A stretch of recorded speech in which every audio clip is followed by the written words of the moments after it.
गांव में दो घर आमने सामने बने हैं। एक घर ईंट और पत्थर से बना मजबूत है और बड़ा है। ये घर देवरानी पंक्ति का है। दूसरा घर घास से बना है जिसमें हरे भरे पेड़ पौधे और रंग बिरंगे फूलों की बगिया है। इस घर में जेठानी शीतल रहती है। पंक्ति अपने घर के दरवाजे पर खड़ी होकर शीतल को देखती है, जो अपनी घास के घर के बाहर खाना बना रही है। पंक्ति मुस्कुराते हुए कुछ ताने कसने के मूड में शीतल के पास आती है। अरे वाह जेठानी जी, ये घास के घर में कितने आराम से रह लेती हो। चलो ईंट पत्थर का घर नसीब न सही, घास का घर ही सही।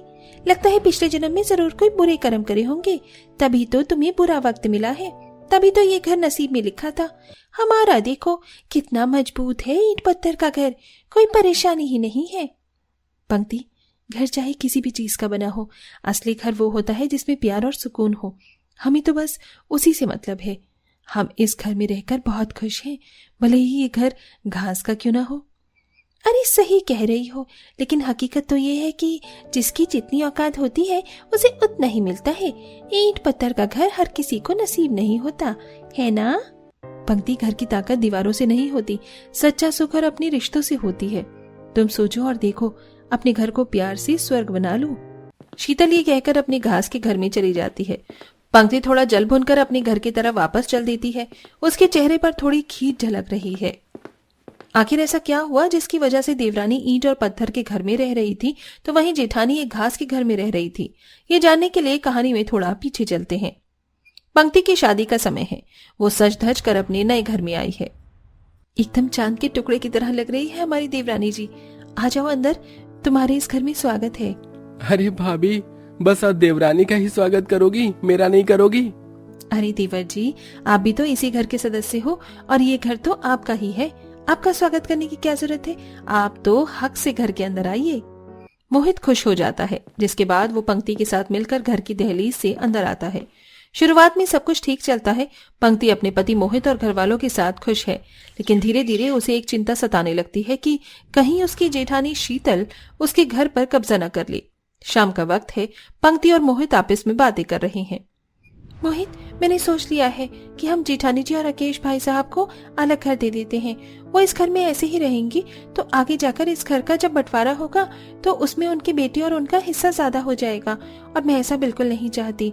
मैं चाहती हूँ कि ये घर हमारा हो, आखिर हमारे सास ससुर का जो है। अरे तुम ये कैसी बातें कर रही हो पंक्ति? भैया भाभी भी तो इस घर के हकदार हैं। वो हमें समझते हैं और हमारी खुशी चाहते हैं। वो इस घर का बंटवारा कभी नहीं करेंगे। तुम नहीं समझोगे मोहित, ये लोग अगर हमारे घर में रहेंगे तो हमारा हक खत्म हो जाएगा। माँ बाबूजी की आखिरी निशानी है, मैं इसे छोड़ना नहीं चाहती। आगे जाकर उन्होंने सब कुछ खुद ही हड़प लिया तो कम से कम इस बारे में तो सोचो। मोहित थोड़ा असहज हो जाता है, लेकिन बात को ज्यादा तूल नहीं देता। समय बीतता है और पंक्ति अपनी चालाकी से मोहित के दिल में शीतल और राकेश के लिए जहर घोल देती है। और एक दिन मोहित अपने बड़े भैया भाभी को इतनी कड़वी बातें बोल देता है जिसके चलते शीतल और राकेश को मजबूरी में घर छोड़ना पड़ता है। माँ बाबूजी ने इस घर को बहुत ही प्यार और प्रेम से बनाया था ताकि हम दोनों भाई इसमें अपने परिवार के साथ खुशी से रहें।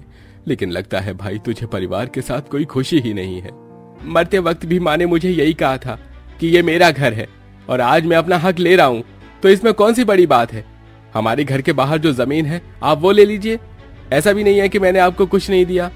अरे थोड़ी सी गनीमत है हमारे अंदर जो तुम्हें बाहर खाली जमीन दे रहे हैं, नहीं तो वो भी नहीं देते, क्योंकि सब कुछ तो हमारा ही है। तुम्हारा है ही क्या? इस प्रॉपर्टी के कागज में हमारे ही नाम है, तुम लोगों के नहीं। देवरानी जी, ये घर तो ईंट और पत्थरों से बना हुआ है। जब आपने आज एकता नहीं रखी तो आगे क्या ही रखोगी। लेकिन एक दिन देखना, जिस ईंट पत्थर के मकान में तुम रह रही हो ना, ये तुम्हें एक दिन काटने को दौड़ेगा। जेठानी और राकेश दोनों अपने ईंट पत्थर के घर को छोड़कर सामने की एक छोटी सी जमीन पर घास का घर बनाना शुरू कर देती हैं, जिसे बनाने में उन्हें बहुत मेहनत लगती है। सुनिए जी, लगता है आप बहुत ज्यादा थक गए हैं, आप थोड़ी देर आराम कर लीजिए, मैं काम कर लेती हूँ। तुम अकेले काम कैसे करोगी? मैं जब तक घास के घर को पूरा नहीं बना लेता आराम नहीं करूंगा। हमारे बेटे को बिना छत के नीचे मैं नहीं रख सकता। कड़ी मेहनत के बाद आखिरकार राकेश और शीतल दोनों ही अपना घास का घर बनाकर तैयार कर लेते हैं। घास का घर बनते ही वो दोनों बहुत खुश होते हैं। पंक्ति अपने घर में है, लेकिन उसके चेहरे पर खुशी नहीं है। उसे हमेशा अपनी जेठानी का घास का घर दिखता है और वो सोचती रहती है कि कैसे शीतल इतने छोटे घर में भी खुश है। एक दिन सुबह के वक्त पंक्ति अपने घर के बाहर खड़ी होती है। पड़ोसी महिला उमा उसके पास आती है और बात करने लगती है। अरे पंक्ति, तुम्हारी जेठानी शीतल कितनी सुखी है। उसकी हंसी देखकर दिल खुश हो जाता है। घर चाहे घास का ही हो, लेकिन उसकी खूबसूरती अलग ही है। क्या खूबसूरती? सिर्फ घास फूस का बना है, उसमें भला कौन सी खूबसूरती हो सकती है? अरे वो तो अपने घर में इतनी खुश रहती है, यही उसकी असली खूबसूरती है। और तुम तो इतनी बड़ी हवेली में हो, फिर भी क्यों नाराज सी रहती हो? कभी खुशी नहीं दिखती तुम्हारे चेहरे पर। ये सुनते ही पंक्ति का चेहरा उतर जाता है। उसे समझ नहीं आता कि उसकी खुशी कहाँ खो गई। उसे अपने घर में सुकून नहीं मिलता, जबकि शीतल के घास के घर में हर तरफ हंसी और प्यार है। शाम का समय है। पंक्ति और मोहित के बीच किसी छोटी बात को लेकर बहस हो जाती है। पंक्ति, तुम हर समय शिकायत क्यों करती रहती हो? हमारे पास सब कुछ है, लेकिन तुम्हें हर चीज में कमी ही नजर आती है। मैं चाहे तुम्हें खुश रखने की कितनी भी कोशिश कर लूं, लेकिन तुम खुश होने से रही। अब तो मेरा मन ही नहीं करता कि तुम्हारे लिए कुछ करूं। तो क्या करूं मैं? मुझे ये सब अच्छा नहीं लगता। मेरी सहेलियों के पति उन्हें जिस तरह ट्रीट करते हैं, तुम मुझे वैसा नहीं करते हो। तुम्हारे प्यार में अब मुझे थोड़ी कमी महसूस होती है। व्हाट रबिश पंक्ति, अगर यही चलता रहा तो मुझे शायद ये घर छोड़ना पड़ेगा और तुम्हें डिवोर्स देना पड़ेगा, क्योंकि मैं इस घर के अंदर तुम्हारे साथ रहकर खुश नहीं हूँ। ये सुनते ही पंक्ति चौंक जाती है। मोहित गुस्से में घर से बाहर निकल जाता है। पंक्ति थोड़ी देर तक गुमसुम खड़ी रहती है। इसी बीच शीतल और राकेश मोहित को बाहर जाते देख लेते हैं। दोनों समझ जाते हैं कि कुछ गड़बड़ है। शीतल पंक्ति के पास जाती है और उससे पूछती है, पंक्ति, सब ठीक है ना? मोहित बाहर क्यों चला गया? क्या तुम्हारी लड़ाई हो गई है?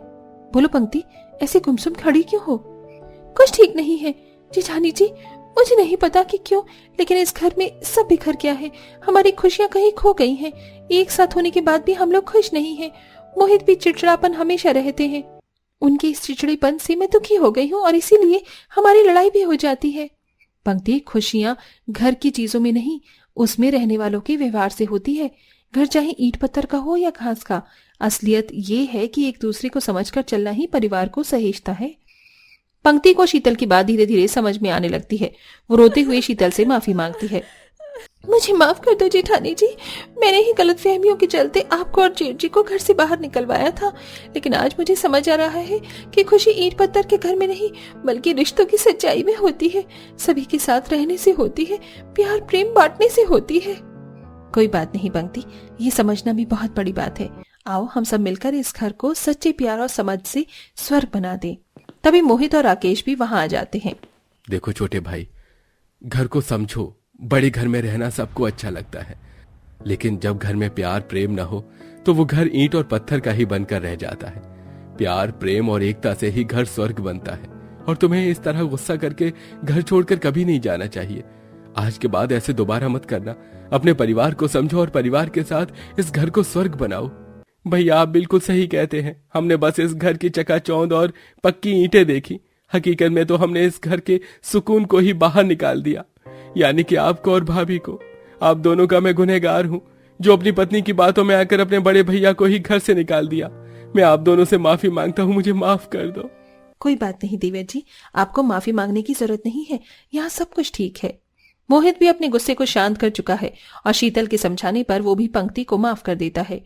कुछ दिनों बाद पंक्ति का घर पहले से कहीं ज्यादा खुशहाल हो चुका है। अब वहां रोजाना हंसी मजाक और खुशियों की गूंज होती है।